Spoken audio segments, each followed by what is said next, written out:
Fala, meus amigos do QAP Concurseiros, beleza? Bora para nossa parte final, última aula de Lei Maria da Penha, parte 4. Vamos lá trabalhar mais uma vez aspectos mais importantes, somente aqueles que realmente têm chance de cair na sua prova. E é isso que a gente vai fazer, rapar detalhadamente, né, e fazer algumas questões para consolidar o seu conhecimento. Beleza? Professor Rodrigo Montes daqui, vamos lá para a tela então, tá aí minha imagem no cantinho. Vamos começar então nossa quarta e última aula de Maria da Penha. Primeiro, nós mostramos na aula passada as medidas protetivas de urgência com relação ao agressor. Agora aqui nós vamos mostrar com relação à ofendida. Quais são as medidas protetivas de urgência que servem à ofendida, né? Bom, então, que afeta a ofendida de certa forma. Vamos mostrar as principais aqui, as que estão lá na nossa legislação, as que estão presentes lá. Encaminhar a ofendida e seus dependentes a programa oficial ou comunitário de proteção ou atendimento. Pessoal, esse inciso foi colocado para mostrar para a ofendida que ela não estará desamparada, né? Ela poderá ser encaminhada, sim, pelo juiz para um programa oficial ou comunitário, onde ela receba proteção e os atendimentos necessários. Geralmente a prova, quando ela cobra esses incisos, ela copia o texto da lei e cola lá o texto da lei. Então, nesse momento, é mais importante a gente lembrar da literalidade da lei como um todo, tá? Saber exatamente como está escrito. Principalmente saber como, que existe, né, essa medida protetiva de urgência à ofendida. Legal? Vamos lá falar aqui da de baixo agora, para essa daqui. Determinar a recondução da ofendida e a de seus dependentes ao respectivo domicílio após o afastamento do agressor. Lembra lá que uma das medidas protetivas de urgência que envolve o agressor era exatamente determinar o afastamento do agressor daquele lar, daquela residência, daquele domicílio? Legal. Se o juiz em primeiro momento determinou o afastamento do agressor, o que ele pode fazer no segundo momento? A isso, em relação à ofendida, determinar a recondução dela, a volta dela ao respectivo domicílio, obviamente desde que garantido que ela esteja com proteção, que não há risco de vida a ela. Então, tira o agressor e em um segundo momento reconduz a vítima ao seu lar. Perfeito? Uma outra ação determinada pelo juiz. Determinar a separação de corpos. Pessoal, muito cuidado. O que é separação de corpos? Simplesmente separar do mesmo ambiente um do outro. Não é terminar o matrimônio. O juiz não pode terminar o matrimônio de duas pessoas. Ele não pode encerrar esse vínculo, tá? Você não está acabando, o juiz não está acabando com o casamento. É importante entender isso. Aqui ele está determinando o que é separação de corpos, tirar os dois do mesmo ambiente. Basicamente é isso, tá? Essa é a separação de corpos. Mas isso não é encerrar um casamento, não é acabar com um vínculo legal, não é divorciar. Perfeito? Isso já caiu em prova, nós vamos fazer questões sobre isso também, muito cuidado. Determinar o afastamento da ofendida do lar. Ô louco, professor! O juiz pode afastar a ofendida? Sim, tanto o agressor como a ofendida. A ofendida em que situação? Imagina que ela está na casa dos pais do agressor. Então a casa não é dela, ela não tem vínculo com aquele imóvel, e aí o que? Ela vai ter que deixar aquele imóvel, né? Ela vai ser afastada pela própria proteção dela, né? Justamente para preservar a integridade física dela. Então, de certa forma, o juiz determina que ela saia daquele ambiente para proteger ela, sem prejuízo dos direitos relativos a bens, guarda dos filhos e alimentos. Lembra que uma das medidas é prestar alimentos provisórios. O agressor ele tem que prestar alimentos provisórios, né? E ela não vai ter qualquer tipo de prejuízo, seja em relação aos bens, seja em relação à guarda dos filhos, seja em relação aos alimentos. Beleza? E por fim, essa é bastante interessante também, essa última, que vem determinar o quê? Que a matrícula dos dependentes da ofendida em instrução de educação básica mais próxima do seu domicílio ou a transferência deles para essa instituição independentemente de vagas. Pessoal, presta bastante atenção aqui. Você concorda comigo que quanto menos ela sair, andar nas ruas, menos ela estiver exposta, mais protegida ela estará? Então a ideia aqui do legislador, do operador do direito, foi o seguinte: o filho dela tem que estar mais próximo do residência dela. Ela tem que estudar numa escola que esteja mais próxima da casa dela. O que acontece é o seguinte: independente da existência de vagas, ele poderá ser transferido para essa instituição escolar para que ele realmente se situe, estude ali próximo à casa dela, porque ela estará menos exposta, poderá ir buscar o filho, poderá ter uma proteção maior em relação ao filho, né? Porque muitas vezes o agressor ele fica tão maluco que ele quer prejudicar até a criança. Então, estando essa criança perto ali de onde ela mora, ela poderá ter um maior poder de vigília, né? Tanto dela como dos vizinhos, como dos membros da escola, enfim. Então, ela sim, o juiz pode determinar a matrícula dos dependentes nessas instituições mais próximas do seu domicílio ou transferir para ela independentemente de vagas. E eu grifo essa parte porque isso é que vai cair na sua prova. Ó.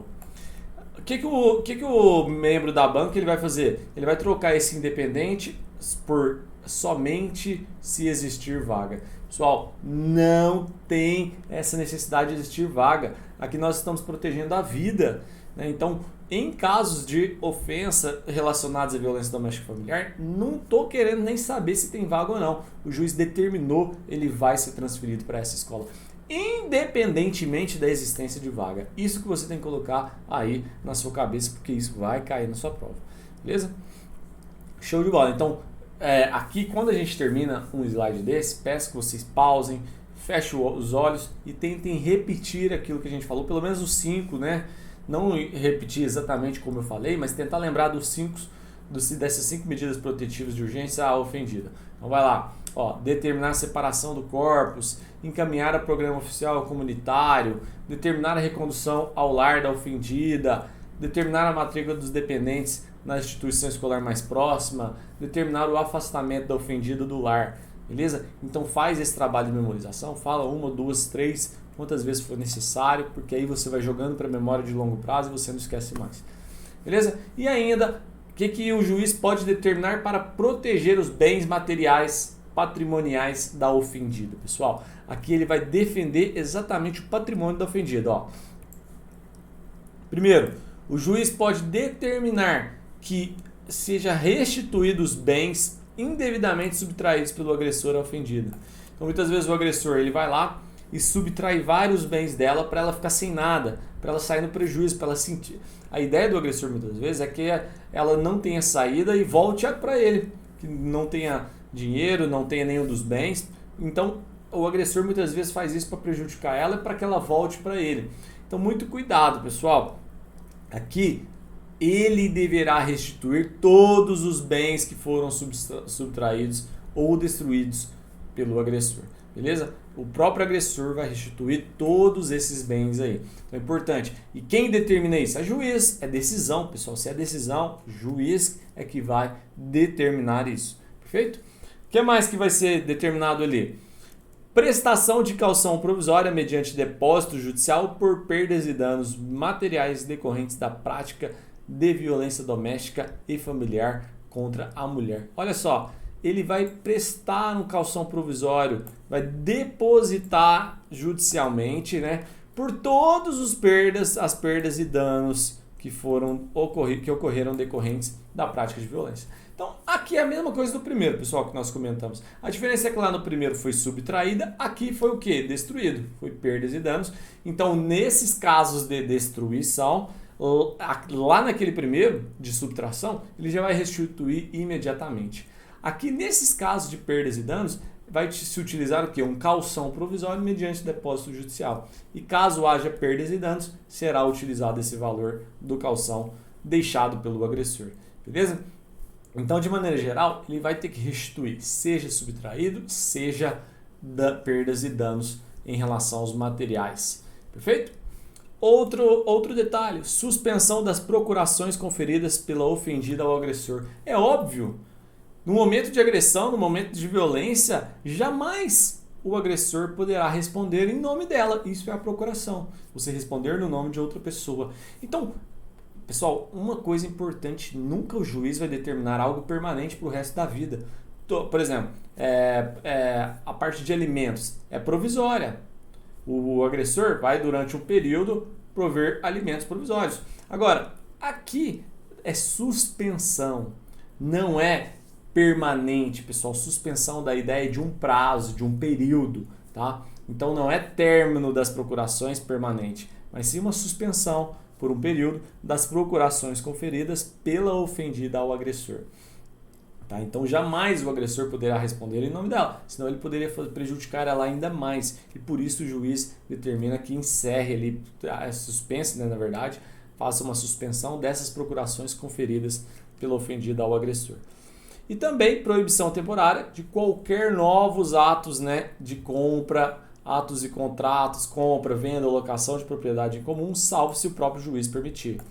Não é meio óbvio isso? Um tá brigando com o outro, estão lá naquela briga judicial, violência doméstica, enfim. Aí de repente nesse meio tempo eles decidem juntos comprar uma casa, realizar contratos. Opa, tá na cara de que não vai dar certo isso, e muitas vezes o agressor força esses atos e contratos para prejudicá-la ainda mais e ainda arrancar mais bens dessa ofendida. Então o juiz, já pensando lá na frente, ele já bloqueia isso temporariamente. Fala, ó, nada de atos e contratos, nada de procurações durante esse problema que a gente estiver resolvendo, prejudicou ela, restitui, e a gente pode utilizar seu calção provisório nos casos de perdas e danos. Ponto final, em poucas palavras a gente resumiu essas medidas aí que o juiz pode determinar liminarmente, perfeito? Para proteger os patrimônios da ofendida. Aqui é interessante, pessoal, artigo 24A é um artigo que surgiu, se não me engano, em 2018, né? Por quê? Porque aqui ele vem penalizar agora a prisão para quem descumprir medidas protetivas, descumprir a decisão judicial dessas medidas protetivas. Antigamente o pessoal falava bastante, não adianta nada essas medidas protetivas, nunca acontece nada, e realmente antes disso praticamente não acontecia nada. Então muitas vezes ele voltava e fazia as mesmas ações, não respeitava o limite de distância, ameaçava a família por meio de comunicação, enfim. Agora, pessoal, agora é sério. A lei está aqui, ó, detenção de 3 a 2 anos, meu amigo. Você quer ameaçar, você quer... Beleza, mas ó, descumpriu medida protetiva, detenção de 3 a 2 anos. Aí o cara fala, beleza, período pequeno de 3 a 2 anos, é só eu pagar então, é só eu pagar uma cesta básica. Não, a gente já falou que não pode cesta básica, nem outra prestação pecuniária. Vou substituir então por restritiva de direitos. Não, Maria da Penha não pode, não pode. Então, então eu vou pagar fiança. Aí tem uma condição, somente será permitida a fiança mediante quem? O juiz. Você não pode mais, o delegado não pode arbitrar a fiança mais no caso de Maria da Penha. Quem é que pode arbitrar a fiança? Juiz. Ponto final. Na hipótese de prisão em flagrante, só o juiz que poderá conceder fiança. E obviamente ele vai avaliar muito bem e ele pode não conceder essa fiança aí. Beleza? Parágrafo 1º fala, a configuração de crime independe da competência civil ou criminal do juiz que deferiu as medidas. Ou seja, independente se está na esfera civil ou criminal, a configuração do crime independe dessa competência civil ou criminal do juiz, tá? Que deferiu essas medidas. Pode ser o juiz da competência civil ou o juiz da criminal, mas a configuração do crime vai independer de qualquer competências dessas, seja da área civil ou criminal, desse juiz que deferiu essas medidas. Perfeito, pessoal? Então, olha só, o que eu estou querendo dizer em outras palavras? Que aquele que descumpriu medidas protetivas vai estar incorrendo nesse crime do artigo 24A, independente de qual juiz que determinou essas medidas protetivas, se foi da competência civil ou da competência criminal. Não é específico para a competência criminal. Isso tem que ficar muito claro para vocês. Seja juiz da competência civil ou juiz da competência criminal, estará configurado o crime quando for descumprida essas medidas protetivas. Grava esse prazo também, pessoal. Nós temos um único prazo aqui nessa legislação, um único crime. Então nós temos que saber detenção de 3 a 2 anos, beleza? Tem gente que chama de D32 para ficar mais fácil de lembrar, né? D32, fique mais, ou seja, detenção de 3 a 2 anos. Use aí a forma que for melhor para você lembrar na hora da sua prova, beleza? Show! Vamos lá. Rapidinho da atuação do Ministério Público, daqui a gente vai dar um salto mais adiante depois desse slide, porque não tem nada que é cobrado depois aí do 26 até ali no artigo 41, que esse sim é importante. Então, realmente vamos trabalhar só o que cai nessa prova, pode fazer um caminhão de questões que você vai ver que está em cima disso que a gente está falando. Artigo 25, atuação do Ministério Público. Sempre que ele não for parte, ele poderá intervir. Ó. Ele sempre intervirá quando não for parte nas causas cíveis e criminais decorrentes de violência doméstica e familiar contra a mulher. Mas espera aí, quando não for parte ele pode intervir. Beleza, e qual é o papel do Ministério Público? O que cabe ao Ministério Público? Pessoal, desde o começo, quando nós estamos falando da Maria da Penha, nós falamos o papel da autoridade policial, o que ela pode fazer, nós falamos o papel do juiz, as medidas protetivas, tanto em relação ao agressor quanto em relação à ofendida. Né? O delegado no começo lá nós falamos, né, de imediato o que ele pode determinar, pedir as medidas protetivas ali, enviar isso em 48 horas, ouvir, colher provas, enfim, tudo isso. Agora nós estamos falando aqui do MP. Qual é o papel do MP frente a essa legislação? Primeiro papel, o que ele pode fazer? Requisitar força policial e serviços públicos sociais. O que entra nesses serviços públicos sociais, pessoal? Nesses serviços públicos sociais nós vamos colocar aqui casos educacionais, assistência social, enfim, entre outros, psicológicos, o próprio, de maneira geral, direitos sociais aí, que pode auxiliar essa vítima, essa ofendida. Tá? Então, o Ministério Público ele pode sim requisitar força policial e conceder, ele solicitar também serviços públicos sociais, que está ligado à educação, que está ligado ali à assistência social, enfim. Beleza? Bom, o que mais? O próprio Ministério Público tem a função de cadastrar os casos de violência doméstica e familiar contra a mulher. É ele que realiza esse cadastro desses casos aí. Porque ele está sempre ciente, o juiz sempre científico notifica o Ministério Público sobre todas as ações e decisões. Então, isso entra no cadastro, ele está sempre atualizado. É ele que cadastra. Ele requisita a força policial, ele que cadastra os casos de violência doméstica e familiar, e ele é o fiscal da lei. É ele que vai fiscalizar todos os estabelecimentos de atendimento à mulher em situação de violência doméstica e familiar e adotar de imediato as medidas administrativas ou judiciais cabíveis. Como é o fiscal da lei, ele tem papel também de fiscalizar todos esses estabelecimentos que estão ali com o intuito de proteger a mulher, se eles estão cumprindo todas as normativas adequadas para que as mulheres, as ofendidas, possam realmente receber todo o amparo necessário, assistência e as medidas necessárias para que elas possam se reestabelecer, né, e voltar a ter uma vida em paz. Beleza? Então, o Ministério Público, força policial, ele também cadastra os casos de violência e fiscaliza os estabelecimentos. Ponto final. Show? Esse já não é tão cobrado, né, porque é específico do Ministério Público. É muito cobrado nas provas de promotor, defensor, mas para carreiras policiais, geralmente é do artigo 24 para trás, que é mais cobrado, e o artigo 41. Antes de falar do artigo 41, pessoal, sempre a ofendida tem que estar na presença do advogado? Sempre, exceto um caso, que é o artigo 19, que é o momento em que ela vai pedir medidas protetivas. Como você está com agilidade, com urgência, é a única situação que ela pode estar desprovida de advogado ou defensor público. Beleza, pessoal? Ela tem que estar acompanhada com o advogado em todos os momentos.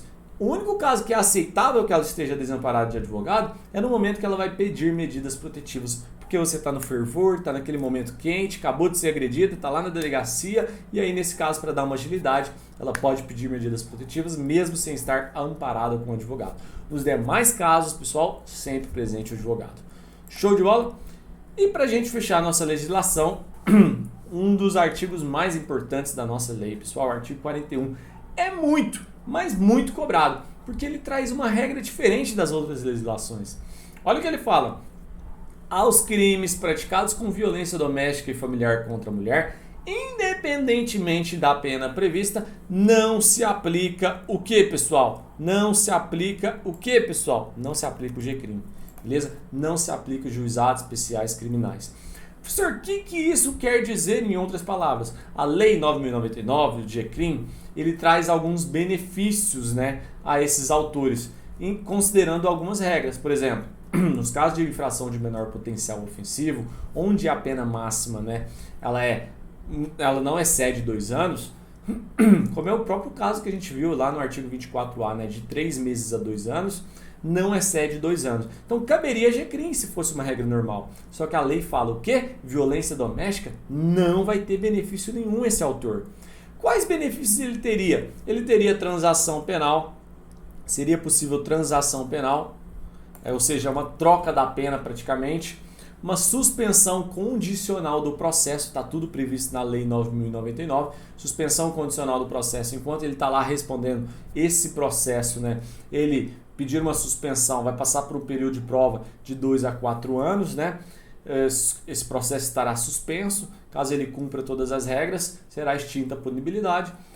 Princípio da insignificância, substituição da pena privativa de liberdade por restritivo de direitos. Nós já mostramos que isso também não é possível. Por quê? Porque não se aplica Lei 9.099 e esses são benefícios previstos exatamente nessa legislação.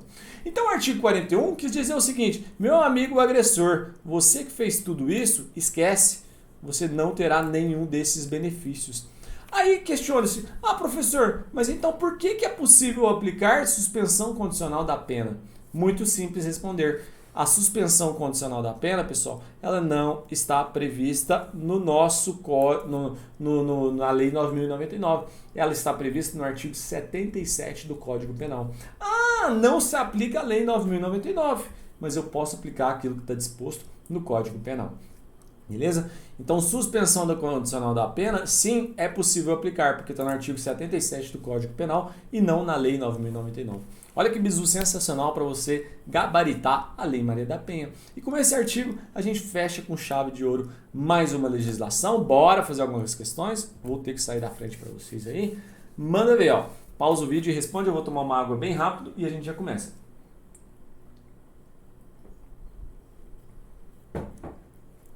Fundatec 2017, IGPRS, técnico em perícias. De acordo com a Lei Maria da Penha, assinale a alternativa correta. Vamos lá. Item A.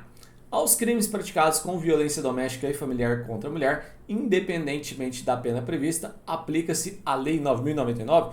Joe, tá fresquinho na memória, né? Aí sim, aí você não esquece. Não se aplica 9.099 em nenhum caso, pessoal. Se é Lei Maria da Penha, esquece, não irá se aplicar essa legislação. Para a proteção patrimonial dos bens da sociedade conjugal ou daqueles de propriedade particular da mulher, a restituição dos bens indevidamente subtraídos pelo agressor à ofendida não é uma das medidas que o juiz poderá liminarmente determinar. O louco, nós falamos nessa aula, né? Que sim, ele terá que restituir, é uma das medidas liminar que o juiz pode determinar, restituir os bens causados ali à vítima, tá? E inclusive pedir o calção, né, por decisão judicial para as perdas e danos, calção provisório para as perdas e danos a ela. Beleza? É possível a aplicação nos casos de violência doméstica e familiar contra a mulher de penas de cesta básica? Isso foi da aula anterior, mas você lembra que não é possível. Ainda que, para garantir a efetividade das medidas protetivas de urgência, não pode o juiz requisitar auxílio de força policial? Pode sim, pessoal. Ali é papel do Ministério Público, mas o juiz ele pode requisitar auxílio de força policial também. Beleza? Dentre as medidas protetivas de urgência, poderá o juiz, quando necessário, sem prejuízo de outras medidas, determinar a separação de corpos. Beleza, separação de corpos não é fim do matrimônio, o juiz ele pode determinar que ambos não fiquem no mesmo ambiente. Vamos lá, Fundação Carlos Chagas, Politec, perito médico legista. Nos termos do parágrafo 8º do artigo 226 da Constituição, da Convenção sobre a Eliminação de todas as formas de discriminação contra as mulheres e Convenção Interamericana para prevenir, punir e erradicar a violência contra a mulher, foi aprovada a Lei Maria da Penha em 2006, que trata de mecanismos para coibir a violência doméstica e familiar contra a mulher. De acordo com a referida lei, as agressões praticadas por irmão contra irmã não se incluem, só irmão contra irmã entra sim, pai com filha, pai com filha, filho com mãe, enfim, entra sim na Lei Maria da Penha, tá? E lembra que independe de orientação sexual. As agressões praticadas, então aqui onde não se inclui está errado. As agressões praticadas com violência doméstica contra a mulher devem observar o disposto na Lei 9.099, quando a pena máxima prevista não for superior a 2 anos? Errado. Não deve observar nada da Lei 9.099 porque ela não se aplica à Lei Maria da Penha. Configura violência doméstica e familiar contra a mulher qualquer ação ou omissão baseada no gênero que lhe cause morte, lesão, sofrimento físico, sexual ou psicológico e dano moral ou patrimonial, independentemente da orientação sexual da ofendida. Pessoal, olha só que informações importantes. Primeira coisa, qualquer ação ou omissão, perfeito, tá certo. Tem que ter essas palavrinhas aqui, baseada no gênero, pessoal. É isso que vai caracterizar a violência doméstica e familiar contra a mulher da Lei Maria da Penha. Tem que ser baseado no gênero. E aí ele fala, né? Causa morte, lesão, sofrimento físico, sexual, psicológico, dano moral ou patrimonial. Lembra lá da fimose psicopata? Independentemente da orientação sexual da ofendida. Ótimo. Independente da orientação sexual, isso está lá no artigo 6º. É permitida a aplicação nos casos de violência doméstica e familiar contra a mulher de penas de cesta básica? Não, isso aqui você já cansou, você já sabe que não pode. Poderá o juiz, quando necessário, sem prejuízo de outras medidas, determinar o afastamento do ofendido do lar, sem prejuízo dos direitos relativos a bens, guarda dos filhos e alimentos, determinando de ofício rompimento legal? Vai acabar com o casamento? Não. O que ele pode fazer é separação de corpos. Mas ele não pode determinar o rompimento legal do vínculo do matrimônio. Não pode acabar com o casamento. Ele só pode determinar atitudes que são provisórias, como suspensão, como provisório de alimentos, enfim. Questão 3. UEG 2018, Delegado de Polícia. Preenchidos os requisitos legais para a concessão da benesse, é possível aplicar ao crime de lesão corporal de natureza leve praticado em situação de violência doméstica e familiar contra a mulher A. Pessoal, veja bem. Lesão corporal de natureza leve está aqui na Maria da Penha. É ação pública incondicionada. Então não cabe Lei 9.099. Ele está querendo falar dos benefícios. Quais são os benefícios presentes na Lei 9.099? Transação penal, suspensão condicional do processo, princípio da insignificância tem a parte, mas também não cabe na Lei Maria da Penha, e substituição da pena restritiva de liberdade por restritiva de direitos. Nós mostramos isso no último slide. Qual que cabe então? Somente a única resposta vai ser suspensão condicional da pena, porque isso está previsto não na Lei 9.099, mas sim no nosso Código Penal. Perfeito? Com isso, a gente chega no final de mais uma aula. Valeu pela paciência, finalizamos Lei Maria da Penha.